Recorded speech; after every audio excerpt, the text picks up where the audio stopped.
Hello दोस्तों, स्वागत है आपका हमारे चैनल ऑडियो डेली टेल्स में। अब शुरू करते हैं हमारी नई कहानी जिसका नाम है नागिन का बदला। कभी कभी कुछ ऐसा हो जाता है जो सच और झूठ से परे होता है। वो कुछ ऐसा होता है जो सच होता है, लेकिन उस पर विश्वास करना उतना आसान नहीं होता।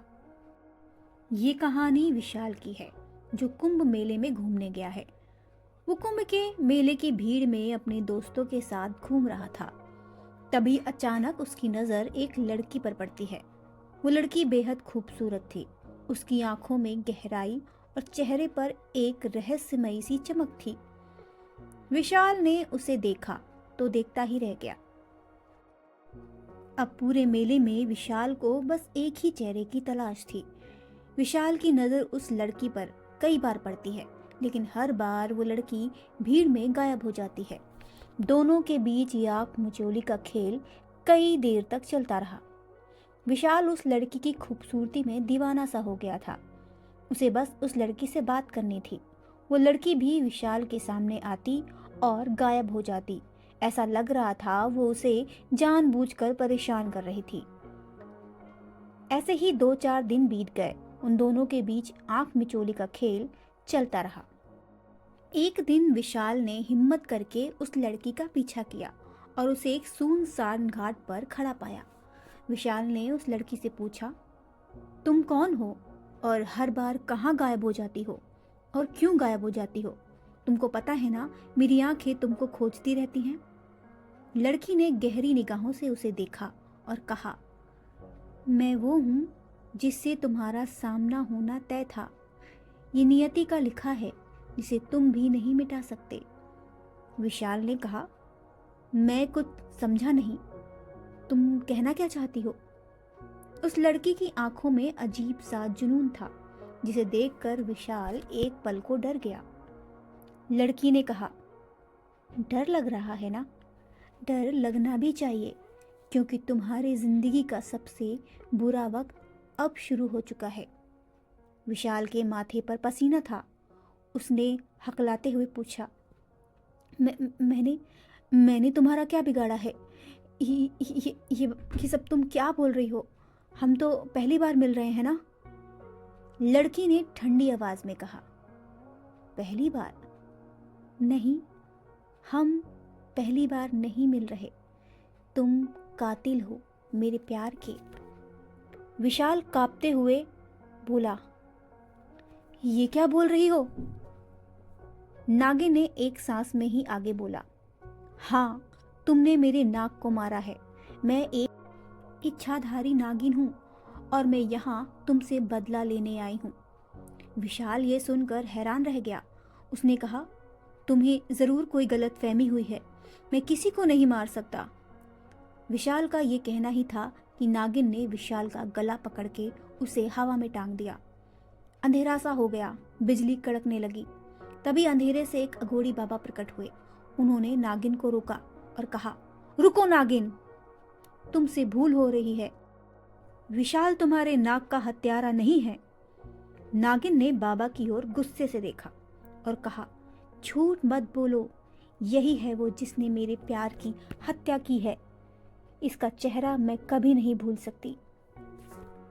बाबा ने चिल्लाकर कहा, नहीं, ये तुम्हारे नाक का कातिल नहीं है। नागिन ने सोचकर कहा, ये नहीं है तो कौन है वो?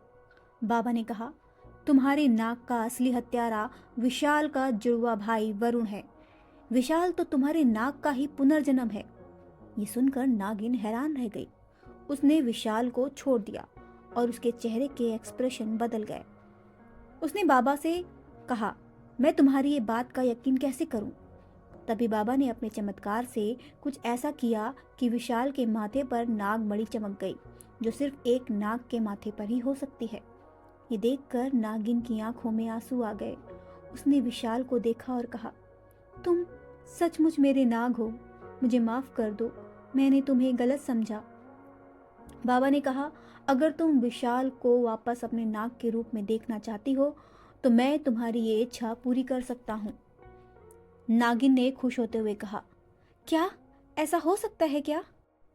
तभी बाबा ने मंत्र पढ़ा और अपने कमंडल से जल निकालकर विशाल की ओर फेंका और विशाल सुनहरी चमकते शरीर वाला नाग बन गया। नागिन ने भी अपने असली रूप में आकर उसे देखा। दोनों ने पहली बार अपने असली रूप में एक दूसरे को महसूस। दोनों नाग नागिन ने एक दूसरे के साथ वो पल बिताया जिसके लिए वो सदियों से तड़प रहे थे। उनके इस दैवी रूप को देख करके, उनके इस दैवी मिलन को देखकर कायनात भी खुश हो गई और वहां बारिश होने लगी। कुछ समय बीतने के बाद नागिन को वरुण की याद आई। उसने विशाल से कहा, मुझे अपने नाग के असली हत्यारे से बदला लेना है। विशाल ने उसे रोकते हुए कहा, मैं जानता हूं कि उसने गलत किया, लेकिन नफरत से कुछ हासिल नहीं होगा। बदले की आग हमें ही जलाएगी। मैं उसे सही राह पर लाने की कोशिश करूंगा। और देखो, मैं तो वापस आ गया हूं ना। नागिन ने कहा, नहीं, वो तड़प जो मैंने इतने सालों से सही है, उसका हिसाब उसे ही चुकाना होगा। विशाल ने उसे रोकते हुए कहा, उसे माफ कर दो, मेरे लिए, हमारे प्यार के लिए। नागिन ने थोड़ी देर सोचा और कहा, ठीक है। लेकिन फिर नागिन ने आगे कहा, पर हमारा मिलन कैसे होगा? तुम तो इंसान ही रूप में हो और मैं एक नागिन। ये कैसे संभव है कि एक नागिन और इंसान का मिलन हो सके? हम कैसे एक हो सकते हैं? हमारा मिलन तो असंभव है। तभी अघोरी बाबा प्रकट होते हैं और उनसे कहते हैं, तुम्हारा मिलन संभव है।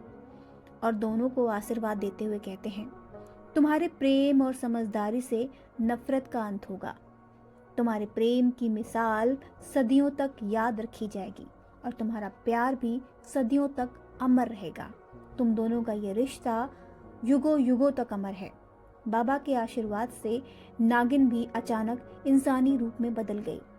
विशाल और नागिन ने इंसानी रूप में फिर से अपनी जिंदगी शुरू की और फिर कई सालों बाद इंसानी जिंदगी पूरी करने के बाद दोनों वापस से नाग नागिन बन गए और सदियों तक साथ रहे, कभी भी ना बिछड़ने के लिए।